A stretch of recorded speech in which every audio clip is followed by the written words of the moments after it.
Would you like to see the history of Israel through the Mosaics?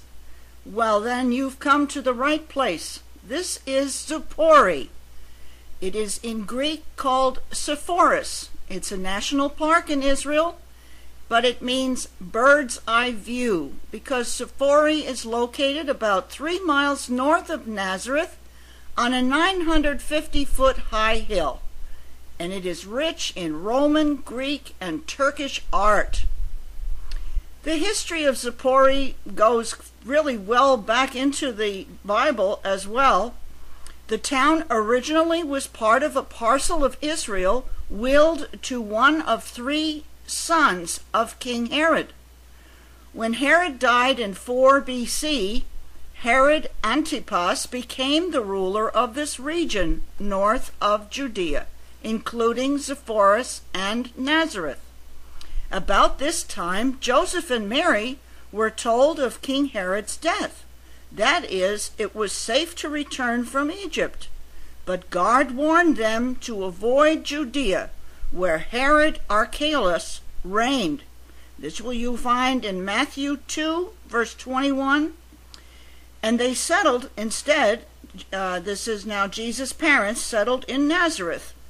And a population at that time was about 300. Sepphoris was built beginning 2 BC. The city offered work for surrounding artisans, including builders and carpenters. There are very few trees, so the artisans of stone were in high demand. Evidence points here in Sepphoris to Jesus' ability to work in stone as well as wood. A Jewish-owned villa was restored by Antipas for his administrator. The Bible refers to Joanna, the wife of Cuza, minister of finance. You find that in Luke 8, verse 3 and verse 24, or chapter 24, verse 10. She raised money for Jesus' ministry. Nazareth was only about 3 miles away. In addition to the villa, Sepphoris had an amphitheater, 10 synagogues, temples, minted its own coins, and built an extensive 1,000-foot aqueduct and reservoir.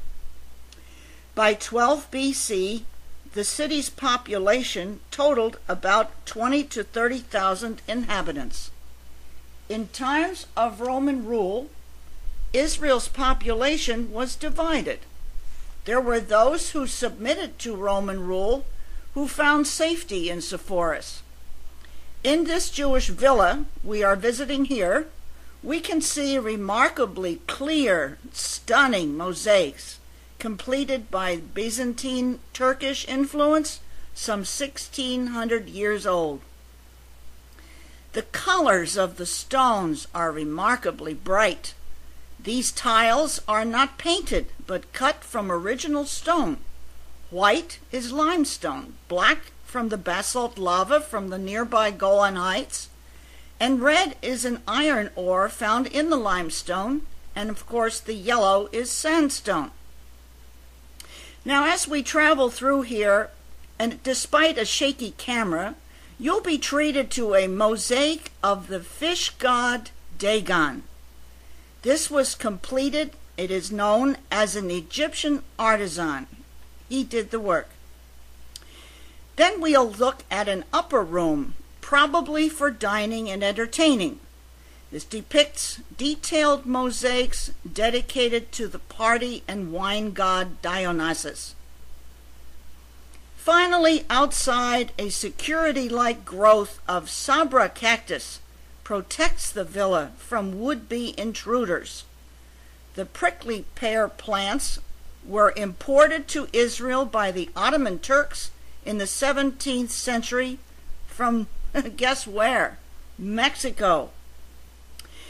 Now beyond, as we complete our travel here, is a panoramic view looking south toward 2 major trade routes, the east and west Akko on the Mediterranean to Tiberias, and another south to Shechem, Jerusalem, and Hebron.